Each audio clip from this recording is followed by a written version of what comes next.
Have you ever heard about a compound that people claim can heal torn ligaments in record time, or maybe fix those nagging gut issues that just won't go away? Well, it's called BPC-157, and it is generating a ton of buzz in health and fitness circles. So the big question is, right, is this some kind of miracle cure, or is it all just hype? And that's really the heart of it, isn't it? Is this thing a truly revolutionary healer, or is it an unregulated risk? Well, today, we're going to dive deep and unpack the science, the evidence, and the reality behind BPC-157. All right, here's our game plan. We're going to start with the basics, what BPC-157 actually is. Then, we'll get into how it supposedly works its magic. We'll look at the big debate, taking it orally versus injecting it. Then, we'll critically examine the evidence, cover the potential risks, and wrap up with its official status according to the regulators. So let's start at the very beginning. What in the world are we talking about when we say BPC-157? It stands for Body Protection Compound, so let's unpack that. Okay, so what is this stuff? BPC-157 is what's called a synthetic peptide. Now that's just a fancy way of saying it's a short chain of proteins, specifically 15 amino acids long. But here's the really cool part. It's derived from a protective protein that's naturally found in our own stomach acid. And that origin story is what gives it some really unique properties. And this right here is what makes BPC-157 so special. It's incredibly stable. You see, most peptides, if you were to swallow them, they would get absolutely obliterated by stomach acid almost instantly. But not BPC-157. Research shows this stuff can hang out in there for over 24 hours and be just fine. That toughness is a total game changer because it means it can actually be taken as a pill and still work. Okay, so we know what it is, but how does it actually claim to do all this incredible healing? Well, researchers believe it works by pulling several key biological levers inside the body. So how does it work its magic? Well, first off, it promotes something called angiogenesis. All that means is it helps your body build new blood vessels. Think of it like building new roads to a construction site. You need to get supplies in to repair the damaged tissue. It also plays with your nitric oxide levels, which helps relax blood vessels and improve blood flow.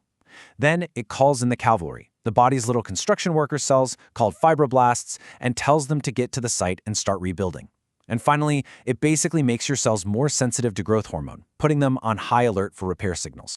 This brings us to a major practical question that anyone looking into BPC-157 has. Should you take it as a pill, or should you inject it? And the answer really depends on what you're trying to fix. Okay, let's break down this big choice, injection or pill. Because your goal really dictates the method here. If you're dealing with a muscle tear, a tendon injury, something in your joints, the injectable form is probably the way to go. Why? It gets into your bloodstream faster and in higher concentrations. That's what bioavailability means. But if you're targeting gut health, things like inflammation, leaky gut, or IBD, then the oral form is the clear winner. The goal there isn't just to get it into your whole system, but to deliver it directly to the lining of your GI tract where it can work its magic locally. Now, I have to clear something up.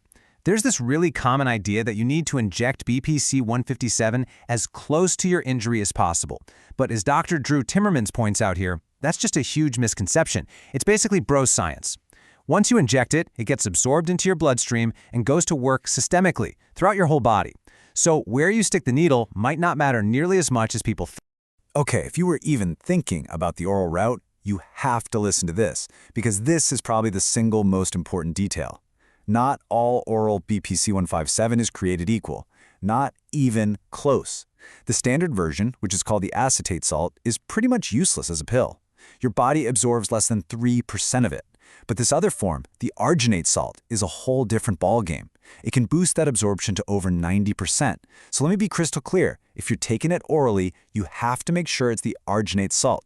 Otherwise, you're pretty much just throwing your money down the drain. So what about the dose? Well, a typical dose might be somewhere between 200 to 500 micrograms. I know, that sounds like a very scientific number. But on a standard insulin syringe, it translates to a teeny tiny amount. We're talking just 2 to 5 units. And here you can see exactly what that looks like. I mean, look at that. On the left, that's 2 units. On the right, 5 units. The actual amount of liquid is just incredibly small. Seeing this really helps put the whole idea of self-injection into perspective for a lot of people. Okay, so we've covered the what and the how, but what does the science actually say? This is where we run into a really big gap between all the success in animal studies and the very limited data we have in humans. All right, so what does the actual evidence in humans tell us? This is where it gets really compelling. Now, the data is very limited. We're talking small studies here, not massive, gold standard clinical trials. But the results they've shown so far are pretty darn impressive. In a study on chronic knee pain, over 90% of patients reported a major improvement. For a painful bladder condition, over 80% said their symptoms completely vanished. It's even passed phase 2 trials for ulcerative colitis. And here's the real kicker. In all of these initial human studies, they reported zero, and I mean zero adverse side effects. That's a huge. Which, of course, brings us to the other side of the coin, the peril. What are the known side effects, and maybe more importantly, what are the theoretical concerns that researchers have? Okay, let's talk safety, and let's start with the good news.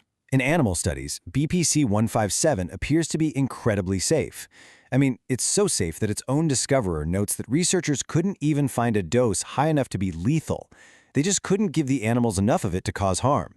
That is a remarkable safety profile to start with. But, and this is a really, really big but, the very same mechanism that makes BPC-157 a potentially great healer is also what creates the biggest theoretical risk. Remember how it helps grow new blood vessels to repair an injury? That's awesome for a torn muscle. But the scary question is, what if it also helps grow new blood vessels that could feed a tumor? This is the central concern, especially for anyone with a history of cancer or even vascular disease. Now, let me be crystal clear. This is a theory. No published study has ever actually shown this happening, but without long-term data on humans, we just don't know for sure. This is the heart of the risk-reward calculation everyone has to make. So finally, let's get down to brass tacks. Where does this compound actually stand in the eyes of the official regulatory bodies? What's the reality of the situation? The official status is unambiguous. It is not approved for human use by the FDA. Period.